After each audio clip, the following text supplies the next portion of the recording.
Okay, Sinabi okay. dito ni Luistro, ito daw ay yung ginagawa nila clarificatory.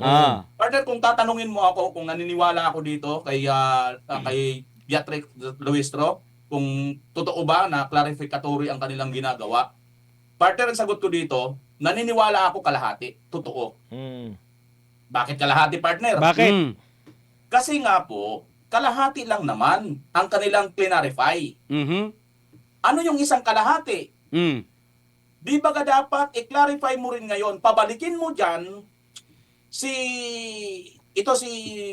Madriaga para naman lahat ng kanya mga sinabi, mga binitawan niya, open naman ito, naka-online naman mga facts na yan, lahat ng binitawan niya, nagsabi, pinabulaanan itong si Madriaga.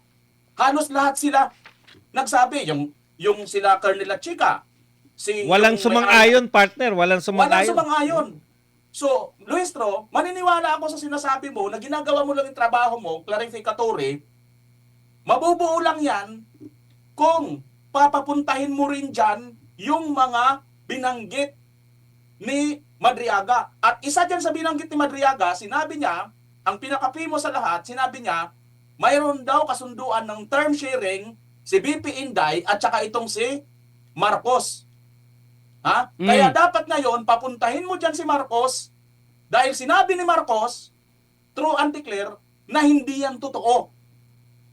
So maniniwala kami, Luistro, na talagang nagka-clarify ka lang.